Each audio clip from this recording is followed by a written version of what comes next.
Nah, pemirsa, jadi jangan pernah mengabaikan hipertensi. Memang bisa tidak bergejala, namun kalau dibiarkan akan menyebabkan komplikasi ke berbagai organ tubuh.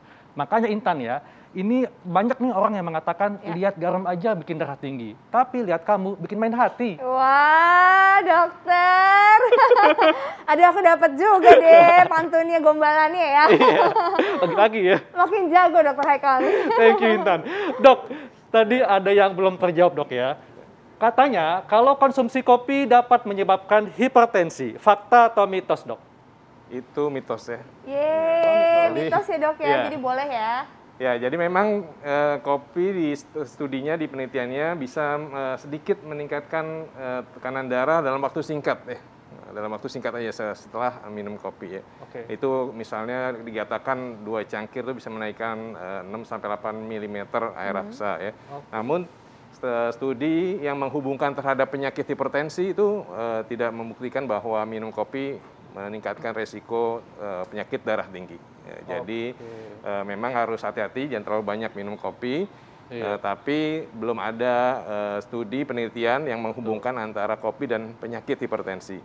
Dan panduan-panduan secara internasional juga belum menetapkan untuk menurunkan asupan kopi pada atau menyetop asupan kopi pada pasien-pasien dengan hipertensi. Jadi ini masih mitos dok ya? Ya. Tapi dok ya, kadang-kadang kopi ini juga bikin deg-degan nih. Iya, kopi dok. darat. Kalau ketemu orang. Ngopi darat sama gebetan ya dok. Oke dokter, ini ada fakta dan mitos berikutnya dokter. Ini katanya hipertensi adalah penyakit keturunan dan tidak dapat disembuhkan. Ini fakta atau mitos dokter? Itu mitos. Ya. Mitos juga? Iya, mitos ya.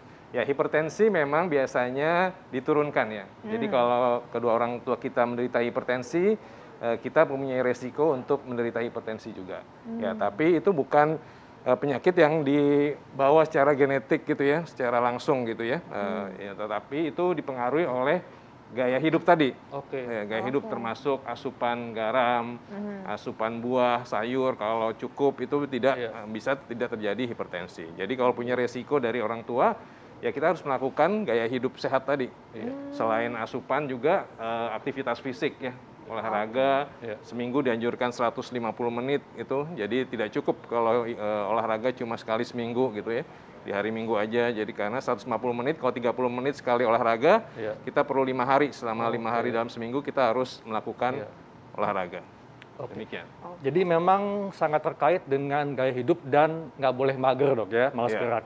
Karena ini ada yang mengatakan dok, kalau orang yang obesitas lebih tinggi resikonya untuk terkena hipertensi. Ini fakta atau mitos dok? Ya itu betul, fakta ya. Fakta, dok. Fakta. Kenapa dok? Ya, jadi karena obesitas itu akan mempengaruhi beberapa hal ya, termasuk pembuluh darahnya ya. Pembuluh darah juga kekakuan di pembuluh darah, juga ke ginjalnya, sehingga secara akan meningkatkan resiko tekanan darahnya tinggi. Ya, makanya dianjurkan pada pasien-pasien yang hipertensi diharuskan menurunkan berat badannya ke berat badan ideal. Nah, ini bisa menurunkan tekanan darah. Dengan menurunkan berat badan ke berat badan ideal, tekanan darah bisa turun sehingga tekanan darah juga bisa diturunkan, obat-obat bisa dikurangi misalnya gitu. Kalau memang bisa turun gitu ya, sehingga tidak hanya obat tapi gaya hidup yang sehat itu penting sekali. Iya dokter, ini tadi kan terkait orang-orang yang bagaimana caranya kita untuk mencegah hipertensi. Nah, bagaimana dengan orang yang sudah terkena hipertensi dokter? Ini katanya orang yang terkena hipertensi harus mengkonsumsi obat seumur hidup. Ini fakta atau mitos? Ya, itu fakta ya. Fakta, harus konsumsi obat terus ya? Ya, karena memang hipertensi yang paling banyak di masyarakat itu hipertensi namanya hipertensi esensial atau hipertensi primer ya. Ya, tidak ada penyebab khusus gitu ya, tidak ada penyakit khusus yang menyebabkan tekanan darahnya tinggi. Jadi faktor-faktor tadi, faktor jantung, pembuluh darah, dan juga ginjal, hormonal itu mempengaruhi sehingga diperlukan obat untuk mengontrol faktor-faktor itu semua. Ya. Nah, selain juga gaya hidup ya. Nah, biasanya memang memerlukan minum obat terus-menerus seumur hidup ya. Tapi jangan khawatir, banyak juga mitos juga nih kalau obat-obat hipertensi itu bisa menyebabkan gagal ginjal gitu. Nah, ini mitos ya, tidak tepat ya, tidak benar ya.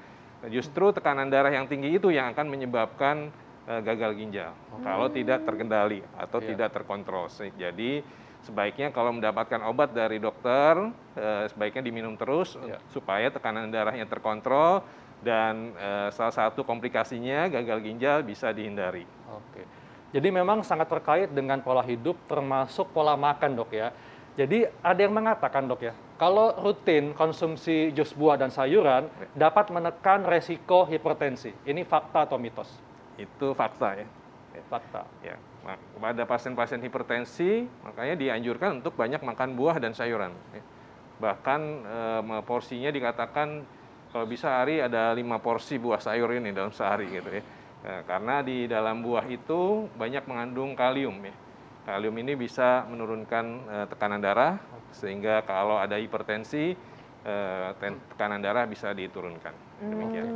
Nah, kalau untuk buah-buahannya itu apa saja, Dok, yang sebaiknya dikonsumsi? Ya. Kalau kebanyakan buah-buah memang mengandung kalium ya, tapi ada beberapa yang banyak ya, yang tinggi ya. Misalnya pisang itu tinggi ya, alpukat juga tinggi ya. Jadi kalau kita mau milih yang tinggi kalium, bisa dipilih beberapa buah seperti pisang dan alpukat. Jadi pilihan tinggi kalium ya, dokter ya. Tapi dokter nih kalau misalnya untuk mengindikasikan bahwa kita itu hipertensi, harus kayak berapa kali cek tensi itu dalam ukuran yang di atas normal, dokter? Betul. Betul, jadi kalau untuk menentukan penyakit hipertensi atau diagnosis hipertensi, kita harus melakukan pemeriksaan minimal 2 kali pemeriksaan. Jeda waktu? Dalam visit yang berbeda, kunjungan yang berbeda gitu ya. Iya. Jika kunjungan berbeda ya. Pada saat satu kunjungan biasanya kita ukur juga 2 kali sih supaya didapatkan rata-ratanya. Tapi untuk diagnosis kita harus melakukan pemeriksaan lagi di visit yang berbeda, kunjungan yang berbeda. Nah, kalau keduanya itu tinggi, ya kita bisa mendiagnosisnya sebagai hipertensi. Oke. Dok, selain tadi konsumsi buah-buahan dan sayuran, pola hidup apa saja, Dok, yang disarankan untuk mencegah hipertensi? Ya, tadi sudah disampaikan selain buah-buahan juga aktivitas fisik. Oke, olahraga, Dok, ya? Olahraga. Jadi aktivitas fisik nggak mager gitu ya. 150 menit dalam seminggu ya. Lalu juga turunkan berat badan tadi, dan juga yang penting adalah stop merokok. Oke. Nah, bagaimana dengan kebiasaan, Dok? Karena banyak nih masyarakat yang mengatakan kalau suka marah, emosional bisa bikin hipertensi, atau mungkin hipertensi yang membuat orang jadi mudah marah.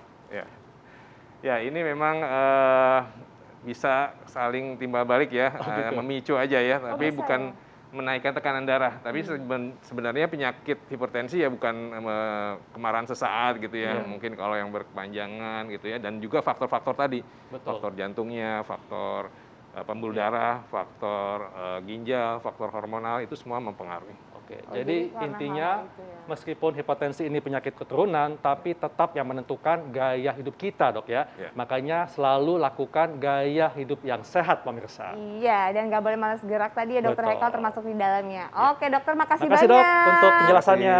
Makasih. Makasih, Dokter. Nah, Intan. Apa Dokter Haikal? Abis ini kan mau bahas apa nih?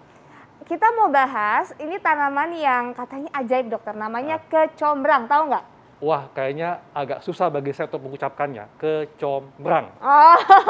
Oke, nanti ya kita bakalan bahas ya. Kecombrang itu ada manfaat apa aja sesaat lagi. Jangan kemana-mana, tetap di Hidup Sehat.